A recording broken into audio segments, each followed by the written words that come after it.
kami dari kelompok 1 yang di sini akan mempresentasikan mengenai kontribusi agama Islam dalam pengembangan ilmu pengetahuan dan juga riset. Sebelumnya, kami akan perkenalkan anggota kami terlebih dahulu. Ilmu pengetahuan. Kata ilmu dan pengetahuan seringkali digunakan oleh ilmuwan secara bersamaan. Kata ilmu berasal dari bahasa Arab ilm yang berarti mengetahui, memahami, dan juga mengerti.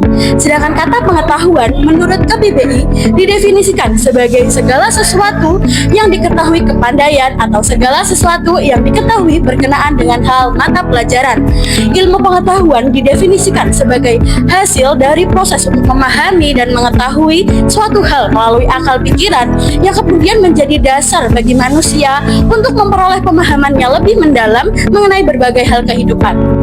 Dari perspektif Islam sendiri, ilmu merupakan pengetahuan mendalam hasil usaha yang sungguh-sungguh atau ijtihad dari para ilmuwan muslim atas persoalan-persoalan duniawi dan ukhrawi dengan bersumber dari wahyu Tuhan Yang Maha Esa. Selanjutnya adalah definisi dari riset. Kata riset berasal dari bahasa Inggris research, yaitu berasal dari gabungan kata yang artinya berarti kembali atau mengulang, dan research dan search yang berarti mencari. Sehingga secara etimologi, riset diartikan sebagai mencari kembali atau mencari ulang. Menurut KBBI atau Kamus Besar Bahasa Indonesia, riset merupakan penyelidikan suatu masalah secara bersistem, kritis, dan ilmiah untuk meningkatkan pengetahuan dan juga pengertian, mendapatkan fakta yang baru, dan juga untuk melakukan penafsiran yang lebih baik. Dalam konteks ilmu pengetahuan modern, riset menjadi fondasi yang penting untuk memungkinkan adanya penemuan inovasi hingga solusi atas segala masalah yang ada. Sedangkan dalam Islam sendiri, riset itu dipandang sebagai wujud tanggung jawab manusia sebagai ciptaan Allah untuk menjaga dan memelihara bumi dengan cara memahami apa yang ada di bumi melalui berbagai riset yang dilakukan. Riset dalam Islam tidak hanya berorientasi pada pencapaian pengetahuan saja, melainkan juga pada penerapan ilmu yang bermanfaat dan membawa kemaslahatan dalam kehidupan. Nah, karena tadi kita sudah mengenal mengenai definisi dari ilmu pengetahuan dan juga riset, sekarang kita akan membahas mengenai hubungan agama Islam dan juga ilmu pengetahuan serta riset. Jadi, hubungan agama Islam dengan ilmu pengetahuan serta riset ini sangatlah erat. Hal ini dibuktikan dengan beberapa poin. Yang pertama adalah Islam mendorong ilmu pengetahuan dan juga riset. Jadi, dari Al-Quran sendiri sudah memerintahkan bahwa manusia itu untuk berpikir, meneliti, dan juga merenungkan ciptaan Allah SWT. Hal ini dicontohkan pada ayat seperti afala tafakkarun, tidaklah kamu berpikir. Nah, ayat ini menunjukkan bahwa pentingnya berpikir ilmiah dan juga kritis. Selanjutnya, pada poin yang kedua adalah ilmu dan akidah ini berasal dari satu sumber yang sama. Jadi, satu sumber yang sama adalah pada Allah SWT. Karena itu, keduanya tidak bisa saling bertentangan dan juga bisa saling melengkapi. Pada poin 3 adalah sejarah membuktikan bahwa Islam berkontribusi besar dalam sains. Hal ini ditunjukkan bahwa Islam telah melahirkan banyak sekali ilmuwan besar yang menjadi pelopor dalam berbagai bidang ilmu seperti matematika, kedokteran, astronomi, dan juga fisika. Tokoh-tokoh seperti Al-Khawarizmi, Ibnu Sina, dan juga Al-Haytham yang melakukan riset yang didorong oleh dorongan iman dan juga keyakinan mereka. Dengan demikian, hubungan antara agama Islam dan juga ilmu pengetahuan serta riset ini sangatlah erat. Islam tidak bisa menolak adanya sains dan juga riset. Justru, Islam sangat mendorong adanya sebagai bentuk perintah Allah kepada manusia sebagai khalifah di bumi. Landasan agama Islam dan paradigma terhadap ilmu pengetahuan dan riset. Terdapat dua landasan agama Islam terhadap pengetahuan, ilmu, dan riset. Yang pertama adalah surat Al-Alaq ayat 1-5. A'udzubillahi minasyaitonirrajim. Bismillahirrahmanirrahim. Iqra bismi rabbikal ladzi khalaq. Khalaqal insana min 'alaq. Iqra wa rabbukal akram. Alladzi 'allama bil qalam. 'Allamal insana ma lam ya'lam. Yang artinya, bacalah dengan menyebut nama Tuhanmu yang menciptakan. Dia telah menciptakan manusia dari segumpal darah. Bacalah, dan Tuhanmu yang Maha Pemurah, yang mengajarkan manusia dengan pena. Dia mengajarkan manusia apa yang tidak diketahuinya. Yang kedua adalah hadis riwayat Ibnu Majah yang berbunyi, menuntut ilmu itu wajib bagi setiap muslim, baik laki-laki maupun perempuan. Ilmu bagian dari iman dan ibadah, keduanya tidak dapat dipisahkan. Tidak ada pemisahan antara ilmu agama dan ilmu dunia. Keduanya saling melengkapi dalam kemaslahatan. Contoh integrasi nyata antara ilmu agama dan ilmu dunia adalah astronomi, yaitu penentuan kiblat dan waktu sholat. Yang kedua, ilmu kedokteran, yaitu prinsip kebersihan dan etika sesuai ketentuan medis. Yang ketiga adalah pangan, konsep halal berkembang menjadi industri global berbasis riset dan syariat. Islam itu mengajarkan harmoni antara wahyu, akal, agama, dan sains. Sejarah perkembangan ilmu pengetahuan tidak lepas dari kontribusi besar Islam. Sejak awal sudah dicantumkan di dalam Al-Quran, menjadi titik awal kekuatan dan keyakinan kepada umat Islam yang diperintahkan untuk membaca, menulis, dan meneliti. Seperti pertama yang diwahyukan yang turun kepada baginda besar kita, Nabi Muhammad SAW, yaitu perintah Iqra, yang artinya bacalah. Menjadi dorongan yang kuat bahwa mencari ilmu adalah bagian penting dari kehidupan seorang muslim. Perkembangan ilmu pengetahuan mencangkup berbagai bidang, baik dari bidang kedokteran, bidang matematika, bidang astronomi, dan lain sebagainya, yang dimulai dari abad ke-8 hingga ke-13 dalam Masehi. Pada masa itu, Kekhalifahan Abbasiyah di Baghdad yang menjadi pusat peradaban di dunia. Pada masa itu, lembaga yang dikenal dan sering didengar adalah Bait al-Hikmah yang artinya rumah kebijaksanaan. Pada masa itulah lahirlah tokoh ilmuwan besar muslim yang dimana namanya masih harum semerbak hingga saat ini dan masa kini, yaitu Ibnu Sina sebagai ahli kedokteran yang menurunkan karya Al-Qutun fi Al-Tib. Lalu yang kedua Al-Khwarizmi sebagaimana Bapak Al-Jabar yang mengajarkan kita angka-angka desimal sehingga sampai saat ini kita bisa memahaminya. Dijelaskan dalam sejarah bahwa Islam memiliki peran yang sangat besar dalam ilmu pengetahuan dan riset. Semangat menuntut ilmu yang bersumber dari ajaran Al-Quran dan hadis yang mendorong lahirnya tokoh ilmuwan muslim dengan karya-karya yang menjadi titik pondasi penting bagi peradaban dunia. Kontribusi nyata tidak akan dan tidak hanya bermanfaat bagi umat Islam, tetapi juga menjadi jembatan informasi bagi kebangkitan ilmu pengetahuan di dunia. Abad 8 hingga ke-14 dapat disebut sebagai masa keemasan Islam dalam pengembangan ilmu pengetahuan. Para ilmuwan bekerja sama untuk menerjemahkan dan juga mengembangkan ilmu pengetahuan dari peradaban Yunani, Persia, dan juga India.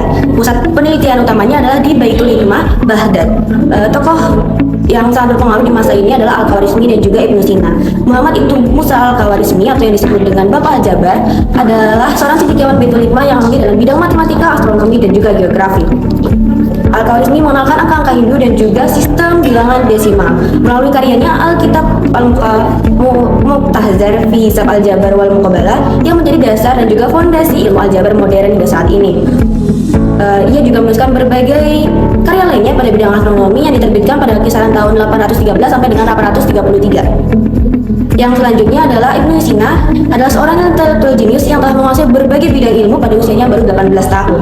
Ia memberikan kontribusi besar pada bidang kedokteran dan juga kesehatan. Ia mengemukakan teori bahwa ada hubungan antara kondisi psikologis dengan kondisi fisik. Lalu juga dari karya terbesarnya yaitu Al-Qanun fi Al-Tib atau Kanon Kedokteran, yaitu sebuah ensiklopedia kedokteran yang terdiri dari 5 buku dan diselesaikan pada tahun 1025 Masehi. Karya ini menjadi dasar pembelajaran medis kedokteran di Eropa dan juga dunia selama berabad-abad. Selain memberikan kontribusi pada bidang kedokteran, Ibnu Sina juga memberikan kontribusi besar pada bidang filsafat. Melalui karya tulisnya juga Ensiklopedia Filsafat dan Sains bernama Al-Shifa yang menjadi fondasi penting bagi filsafat hingga saat ini.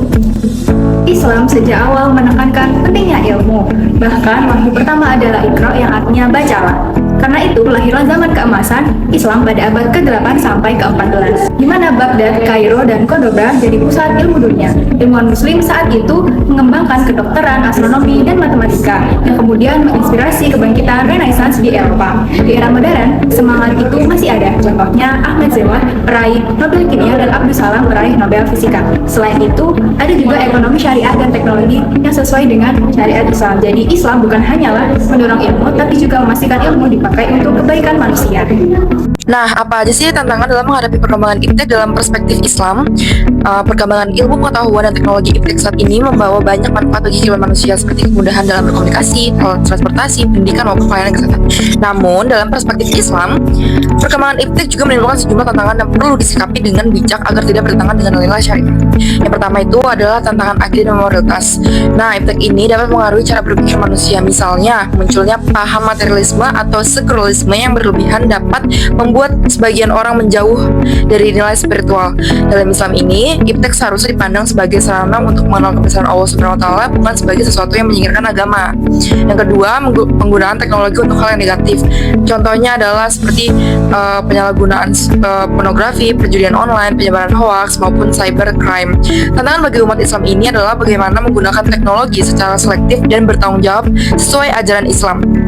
Yang ketiga, perubahan gaya hidup dan budaya globalisasi yang didorong oleh kemajuan iptek membawa budaya luar yang tidak selalu sesuai dengan nilai Islam. Contohnya, gaya hidup hedonis, individualis, atau konsumtif. Jika tidak ada filter dalam agama, budaya ini bisa merusak tatanan sosial dan akhlak generasi muda. Yang keempat, isu etika dalam sains dan teknologi perkembangan bioteknologi, seperti cloning, rekayasa genetika, dan bayi tabung. Yang ini sangat menimbulkan persoalan etis. Islam seharusnya hadir sebagai panduan agar teknologi tidak melanggar batas syariat, misalnya dalam menjaga keturunan, kehormatan manusia, dan larangan merusak ciptaan Allah. Nah, yang terakhir, kesenjangan akses dan pemanfaatan iptek. Tidak semua umat Islam memiliki akses yang sama terhadap teknologi. Hal ini bisa menimbulkan ketertinggalan dalam bidang pendidikan, ekonomi, maupun kesehatan. Tantangannya adalah bagaimana umat Islam bisa memanfaatkan iptek secara merata tanpa meninggalkan nilai keadilan sosial. Ilmu pengetahuan dan agama adalah dua hal yang tidak dapat dipisahkan. Berikut adalah beberapa cara menyikapi perkembangan iptek menurut pandangan agama Islam.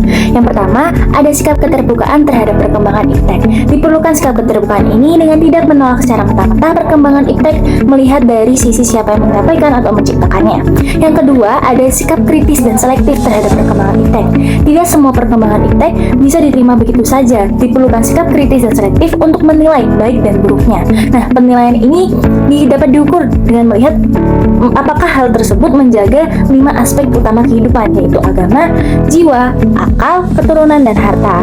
Yang ketiga, ada sikap berorientasi terhadap kebaikan seluruh umat. Hasil perkembangan iptek harus ditempatkan sebagai sarana mencapai kebaikan seluruh umat dalam bidang kehidupan apapun. Sebaliknya, pemanfaatan iptek yang merusak lingkungan atau mengancam kehidupan dianggap bertentangan dengan prinsip Islam.